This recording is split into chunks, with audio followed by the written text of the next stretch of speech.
Hello and welcome to the first episode in our series on freedom and happiness. Here we will discuss how loss of freedom happens and how to win it back. My name is Anjuraj, and having worked the corporate for over 23 years and now running my own print and design business since 2014, I am about to take you on a roller coaster ride to a 30 episode series on freedom and happiness. Here we will also discuss topics like health and happiness, hobbies, outdoor activities, health, anthropology, socializing, stress busting, friends and family, looking inwards, boredom and creativity, personality development and mental health. And so believe you me, it's going to be a great journey we are undertaking today, because at the end of it all, both you and me will have hopefully learned new concepts enabling us to lead far more happy and fulfilling lives. I urge you to watch these episodes sequentially as they get published over a period of time to maximize your time potential, or you can dive in straight away into any of those which piques your curiosity. For starters, let's be clear that this topic has been covered by a number of people, and many have managed to summarize this vast field in just about 30 minutes. But given its importance in our lives, I think we need to consume this content, comprehend, internalize and visualize for yourself, because it's going to have a lasting impact on your thought process. As Nicholas Carr in his book The Shallows talks about today's thinkers and today's authors who say that the availability of information today is just at the click of a mouse, and this vast sea and knowledge of information has converted them from deep divers into the ocean of knowledge to fast speed surfers and skimming the surface of this knowledge pool. And so we are consuming more knowledge than ever before, but our brains are unable to process this information in a manner which is supposed to be stored somewhere properly, archived, ready to be retrieved and as and when required. So this series primarily targets working adults in their 30s, 40s and 50s, currently eking out a living in the corporate world or the gig economy. However, anyone, including young adults or retired individuals, can pick up vital threads from here and make their time on this planet worthwhile. So let's get started.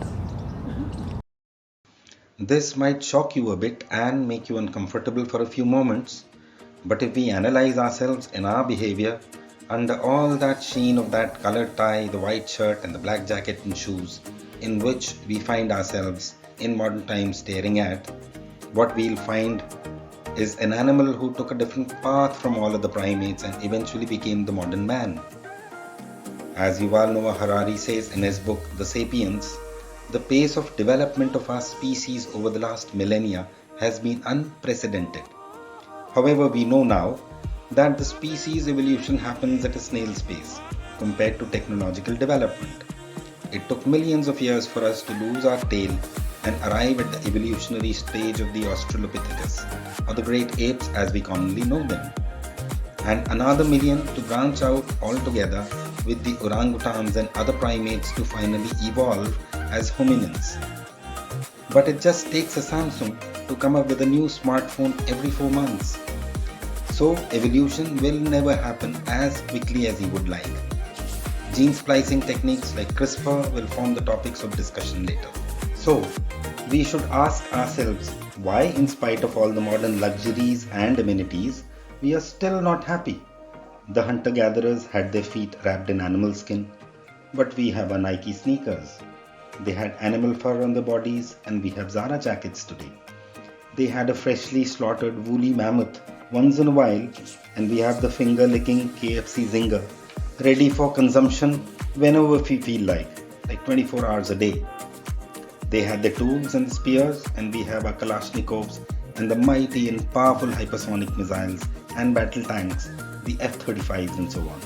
against whom no species on this planet stands even a minuscule chance. We're still not happy.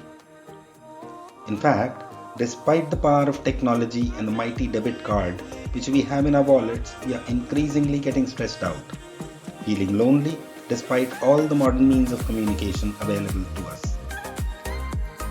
We are exasperated and depressed because we increasingly have no one to talk to, pour our feelings out and find someone who can lend us an ear.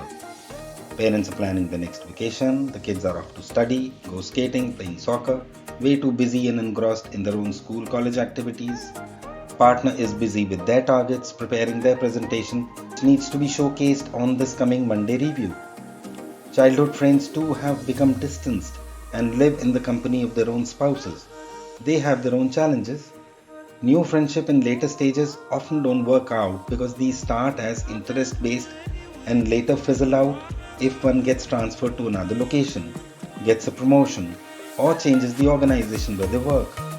Their spouses might not gel. The political affiliations and ideologies might differ, and so on. In earlier times, it was a hunter group getting together, spending hours training and encircling and hunting down a prey, butcher it and carry it to their cave, cook it over the fire, and enjoy sharing the spoils together. Bonds built between modern humans over group bike rides or hiking trips tend to be stronger because two people are enjoying doing the same activity which they love, rather than two corporate executives who are bonding over work which they find boring or stressful. So, what is the solution, you might ask? The solution is to actually realize that technology may have changed our lifestyles, but our mind is still imprinted with neural pathways of ancient times because of the slow evolutionary pace, which we will discuss in some later episode on brain plasticity. The archaeological finds at Göbekli Tepe in Turkey points out to the first evidence of the cultivation of wheat.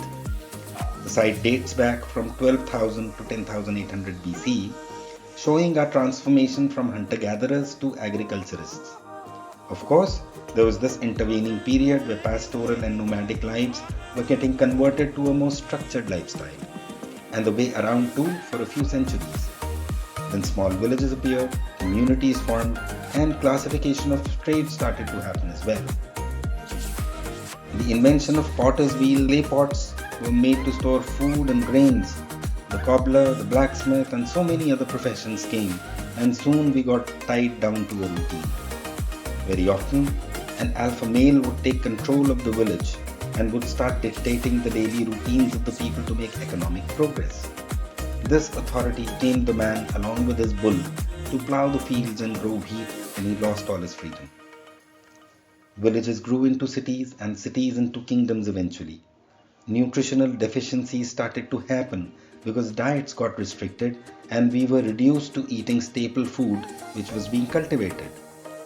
The early humans were eating a wide variety of fruits, from berries to fruits to meats and grains and wild millets.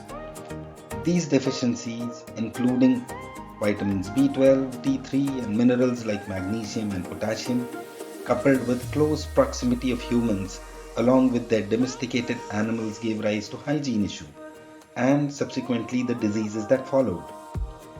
We became slaves to the authority over us. The human misery was just starting. Cut to the modern times, we are still stuck in the routine thing. Where and when to work, where to live, when to rest, when to sleep, whom to interact with, and so we now became even more miserable.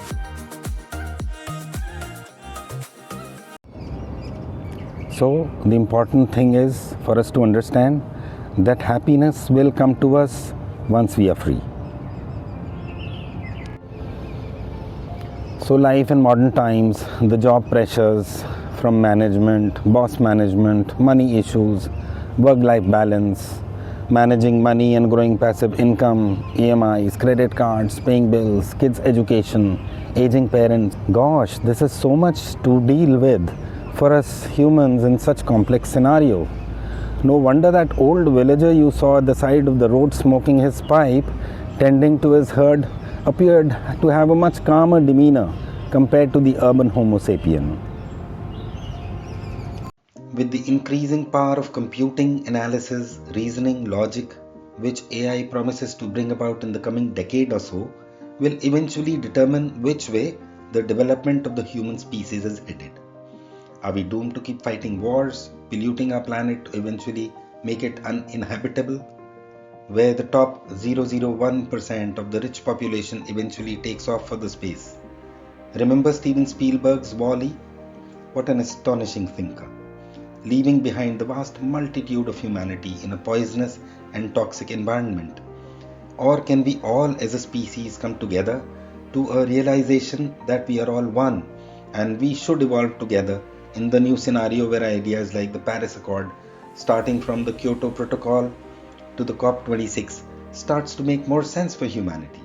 Because after all, whatever we might think of our technological prowess, recent events relating to climate change, forest fires in LA, flash floods in Europe, show how vulnerable we still are.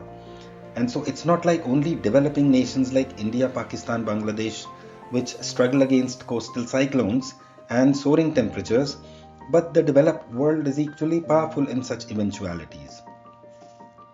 Inventions like tools, the wheel and the fire took thousands of years, but cars, phones, computers only evolved in the last 50 years. So what is the solution, we might ask? Well, first is the cognizance that we need to live and think like our ancestors. What a crazy idea. People will say, how can we be so sure that the earlier hunter-gatherers were happy? And sure, that's a caveat. Early human life must have had its own share of challenges.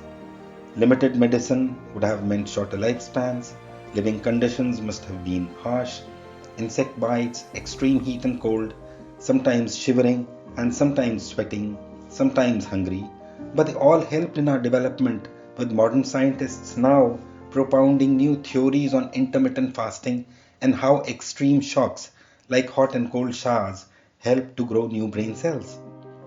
A leg injury would have meant certain death within weeks because of the inability to hunt, or a gum infection meaning teeth falling off and you're no longer able to eat.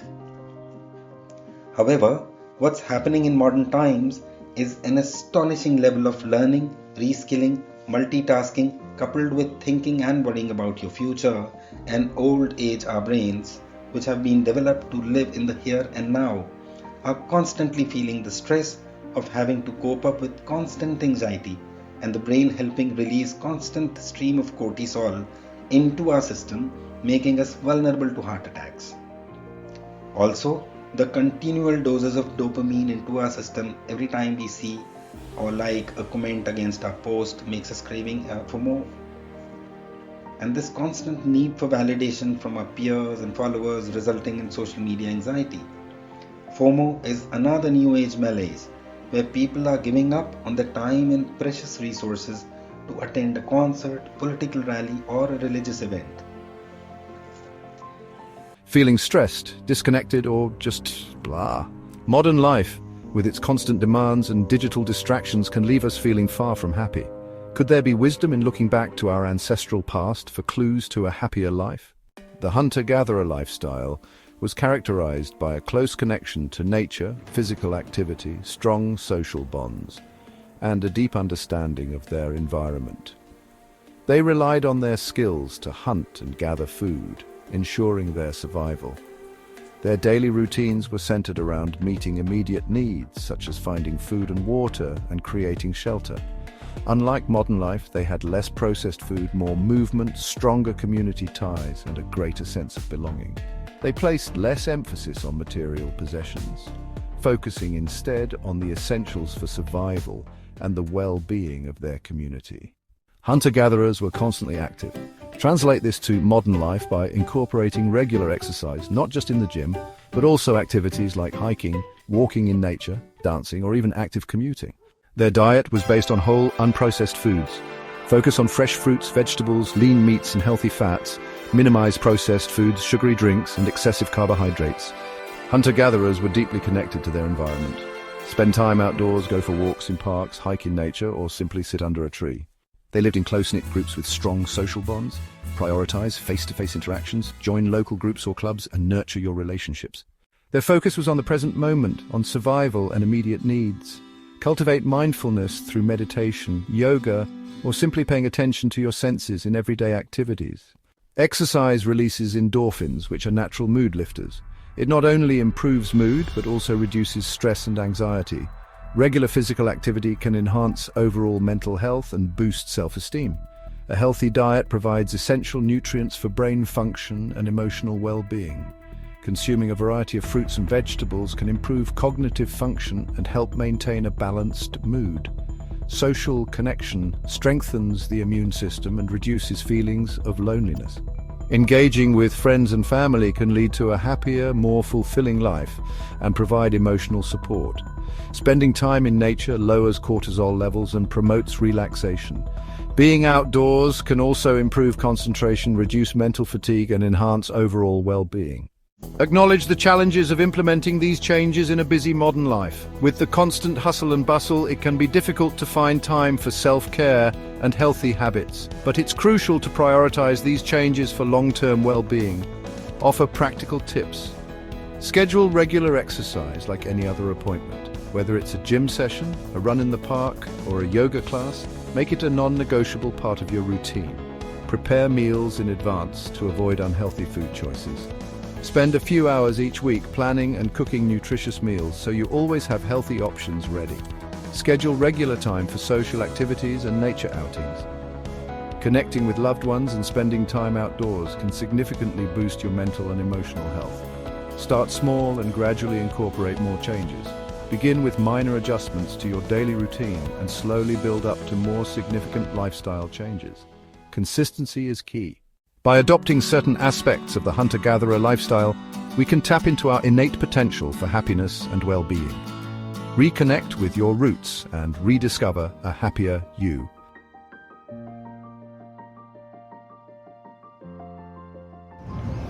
So, by consciously implementing these strategies, modern humans and corporate executives can reclaim their agency, creating a far more balanced and fulfilling life and experiencing significant reduction in stress. It's about making conscious choices to prioritize your well-being, set boundaries, and cultivate a sense of control over one's life and work. Thanks for watching this episode. Bye for now.